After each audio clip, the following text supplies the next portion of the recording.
it's me, Percita, and this is Percita's Paradox. Here we are. It is Tuesday. Super excited. Coming up off of Labor Day. I am not knowing about you, but I absolutely enjoyed my day additionally off. It was fantastic. We had some friends that came in and we did a little socializing. I should really be a little socialized out, but not yet. Not yet. I got a few more situations and parties in me, but if you're new to this channel, I want to thank you so much for joining me today. Thank you as always. And if you are an OG, you know the drill. Thank you so much. I greatly appreciate you, your time, and all of your efforts to keep this channel alive. So let's go forth and discuss. We initially were leading off and enjoying our conversation, and we started with manipulation as our series of what life can and cannot be. And I think it's going to be fun to go into a part 2 of manipulation and just talk about some aspects of what is and should be identified as manipulation, especially in relationships. It's typically where we know it the best. You can see it in the workforce. It can actually occur between colleagues. But, I would say in understanding society as a whole, this is a world based on manipulation. So you kind of expect it, as sad as that is, in the work environment. What we're talking about more is the intimacy of the manipulation and how it functions in our day-to-day personal relationships, typically, and scenarios. So let's go on and discuss. A way that a manipulative person can actually move typically has to do with just how much they don't talk. What you realize very little of at the beginning of relationships is the lack of communication. You don't really think that the quietness or the stillness of the person is a manipulation tactic, but it actually is. So think back on that relationship that you didn't really know was toxic. It didn't seem very toxic. The person came off like they were really listening to what you were saying and they were interested in the aspects of whatever that conversation was, and it seemed slow to speak and very attentive. But what we don't recognize is that some characteristics for a manipulator, being those, can be used against you. Now, don't get me wrong, that doesn't mean that everyone that is a great listener is a manipulator. I'm basically pointing out to you that sometimes if you're not looking at the red flags that are in your face and you're feeling more like those red flags are carnivals and signs of happiness, and you're looking to recolor the flags and try to make the red flags white, you don't catch this little caveat of what I'm saying. And what that is that you'll notice that when you're talking, the person really takes note. They don't have very much to say about themselves. They're not really forthcoming about their life, but they're super involved in the conversation that's happening with you. They typically are manipulating you in that scenario. And here's how the manipulation would work. They'll ask you conversation, especially if they know you're chatty like myself, especially if they know that typically females like to speak. There are a few males that like to do it as well, but 99.9% of the time, when a woman is in love or a woman is in a relationship, she wants to be chatty Cathy. That's just what it is. She talks a lot. She enjoys that because that's a part of our love language. So I digress and say that if you're in the relationship, typically the person is then taking in all of that information. And they're taking it in because they're really trying to figure out what makes you tick, what makes you happy, what makes you sad, and how they're going to finagle it to keep you as far away from their truth as possible. Now, you may say, well, what does that look like, Percita? Well, it looks like this. It looks like that relationship where you're telling everything and then you go to ask a person something about themselves and they give you just enough for you to feel like you're involved. But then you'll elaborate later on, or something else will come up in regards to that conversation, and you'll notice it'll shift. The conversation will shift towards another person or towards another scenario that they didn't quite mention. And you find yourself saying, wow, well, that's crazy because you didn't mention that before. And they'll go, yeah, whatever. I forgot. Things have changed, blah, blah, blah, blah. And initially, it may be a genuine, non-malicious oversight. Typically, it is not.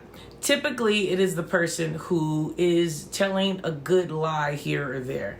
Liars as a whole do not work in a offensive place. Typically, a liar has to work in a defensive place, meaning they need the information from you in order to spin the story however they need it. So you have to pay attention to the fact that they're not really talking because they're trying to get all of the information from you so that they can spin whatever scenario and whatever story that they're not really giving complete truths about to you.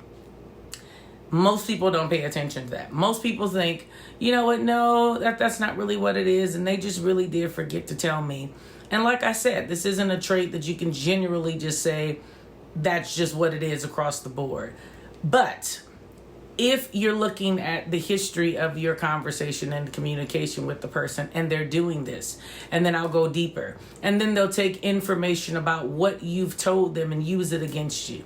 And they use it against you in a plethora of ways, but the famous way for a manipulator to do it is to compare your reaction to some of their disrespect against whatever your reaction was to someone else's disrespect. So for example, maybe you told them that a friend of yours in your past had done something to you and you responded to them in a certain manner.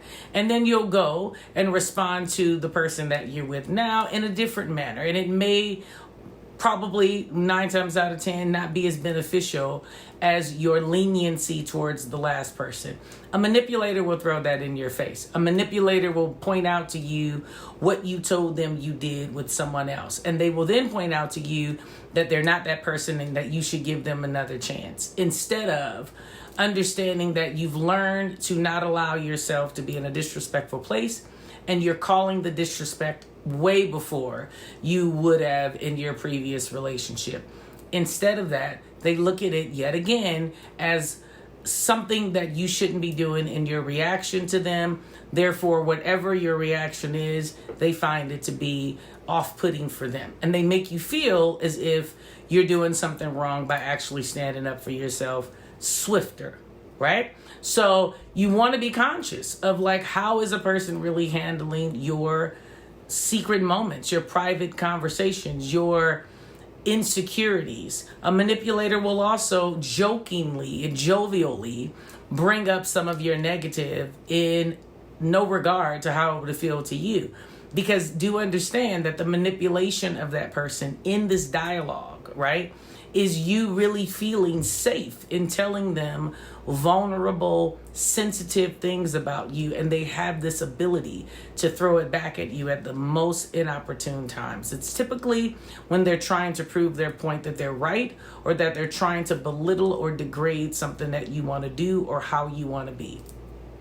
You always want to pay attention to that in a person. You want to pay attention if they're tooting your horn, if they are waving and actually building up and, what is it? It's just blowing smoke your way, or if they're actually trying to light the embers of your fire and make things really work.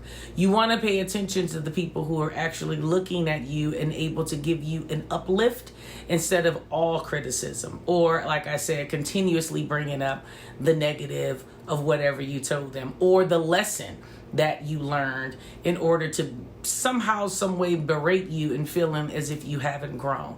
Be conscious of the slow to speak person if you know that they're not using it in a wisdom manner. If they have been known to spew that information back at you in order for you to feel less than, be conscious of that.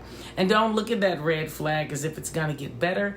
Understand that if that's how the conversation is going from the beginning, that is who that person is. So just because a person doesn't say much when you're talking doesn't necessarily mean they're a good listener.